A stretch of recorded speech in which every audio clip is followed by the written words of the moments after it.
Hi friends, welcome to Chennai Food. உடைத்து ஊற்றிய முட்டை குழம்பு செய்யணும்னால நிறைய பேர் ரொம்பவே யோசிப்பாங்கங்க. ஏன்னா முட்டை உடைஞ்சிடுமோ கலங்கிடுமோ அப்படிலாம் நினைப்பாங்க. நான் சொல்கிற மெத்தடில் இந்த குழம்பு செஞ்சு பாருங்கள். குழம்பும் சூப்பராக வரும். அந்த உடைத்து ஊற்றிய முட்டை குழம்பு எப்படி செய்கிறதுன்னு தான் இன்றைக்கி வீடியோவில் பார்க்க போகிறோம். வாங்க பார்க்கலாம்.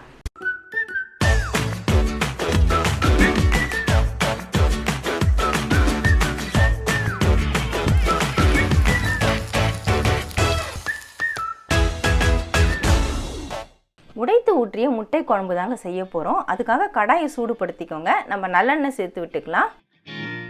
எப்போவுமே குழம்புக்கு கொஞ்சம் எண்ணெய் கூடுதலாகவே சேர்த்துக்கோங்க. நான் கிட்டத்தட்ட 3 டேபிள் ஸ்பூன் அளவுக்கு நல்லெண்ணெய் சேர்த்துருக்கேன். எண்ணெய் நல்லா சூடானதும் அரை டீஸ்பூன் அளவுக்கு கடுகு சேர்த்துக்கலாம்.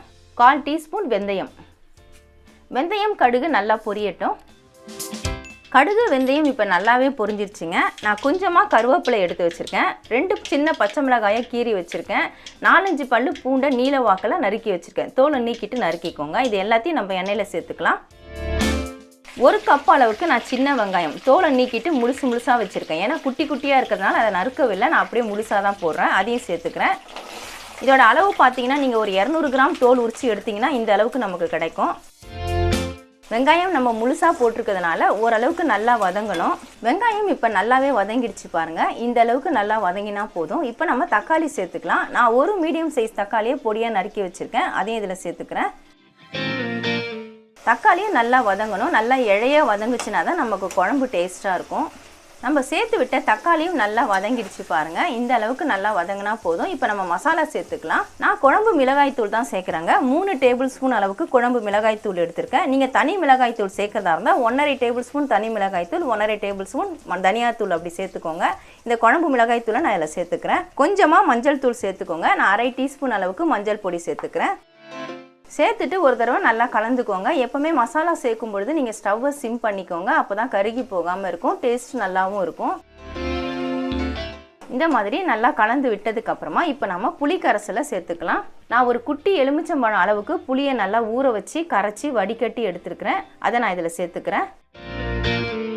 புளி ஒரு 10 நிமிஷம் நீங்கள் ஊற விட்டுட்டு கரைச்சிங்கன்னா ரொம்ப ஈஸியாக கரைச்சிக்கலாம். புளி கரைசலில் சப்போஸ் நீங்கள் உப்பு சேர்த்துருந்தீங்கன்னா இதில் உப்பு சேர்க்க வேண்டாம். நான் உப்பு சேர்க்கலை, இப்போ தான் சேர்க்க போகிறேன்.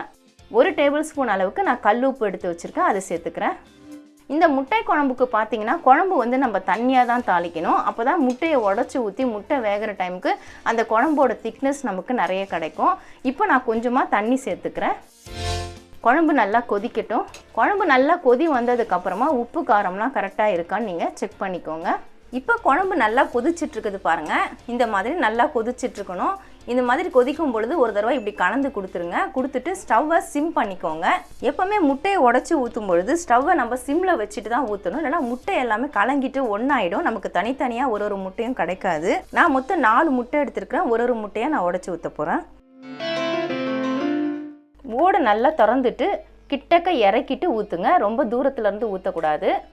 ஒரு முட்டை ஊற்றின இடத்துலையே இன்னொரு முட்டையும் நம்ம ஊற்றக்கூடாது. கொஞ்சம் தள்ளி தான் நம்ம ஊற்றணும்.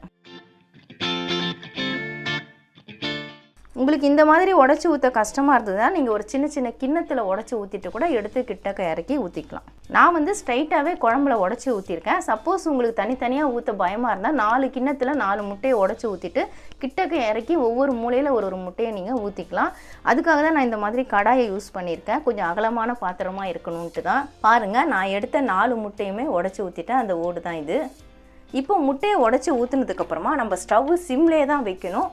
ஆனால் மூடி போட்டு விடணும். ஒரு 7 நிமிஷத்துலேருந்து 8 நிமிஷம் வரைக்கும் நீங்கள் மூடி போட்டுட்டு இதை கரண்டி போட்டு கலக்காமல் அப்படியே விட்டுடுங்க.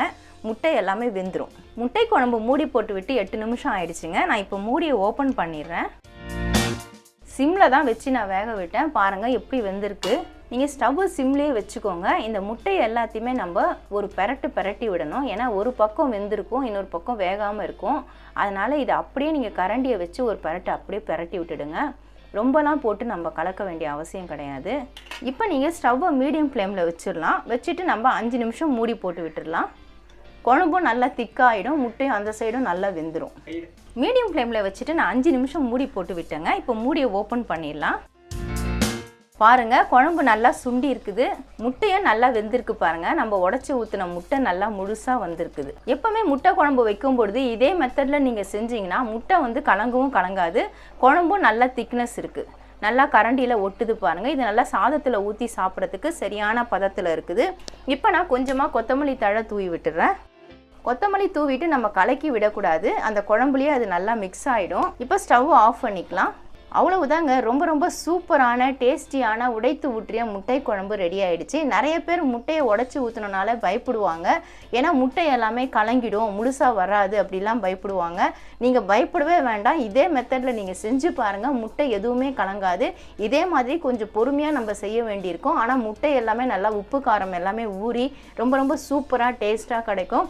சாதாரணமாக முட்டை குழம்பு வைக்கிறதா இருந்தால் முட்டையை அவிச்சு போடுவாங்க, அதில் உப்பு காரமே ஏறாது. இந்த மாதிரி உடச்சி ஊற்றி செய்கிறதுனால உப்பு காரம்லாம் நல்லா ஏறி நல்லா டேஸ்டியாக இருக்கும். கண்டிப்பாக நீங்களும் இதை ட்ரை பண்ணி பாருங்கள். சுவையான உடைத்து ஊற்றிய முட்டை குழம்பு எப்படி செய்கிறதுன்னு வீடியோவில் பார்த்துருப்பீங்க. கண்டிப்பாக நீங்களும் ட்ரை பண்ணி பாருங்கள். முட்டை சாப்பிடாதவங்க கூட விரும்பி சாப்பிடுவாங்க, அந்த அளவுக்கு டேஸ்ட்டு சூப்பராக இருக்கும். உங்களுக்கு இந்த வீடியோ பிடிச்சிருந்தா லைக் பண்ணுங்கள், ஷேர் பண்ணுங்கள், சப்ஸ்கிரைப் பண்ணுங்கள். பக்கத்தில் இருக்க பெல் ஐக்கானை கிளிக் பண்ணிக்கோங்க, அதில் ஆல்னு ஒரு ஆப்ஷன் காட்டும், அதையும் கிளிக் பண்ணிக்கோங்க.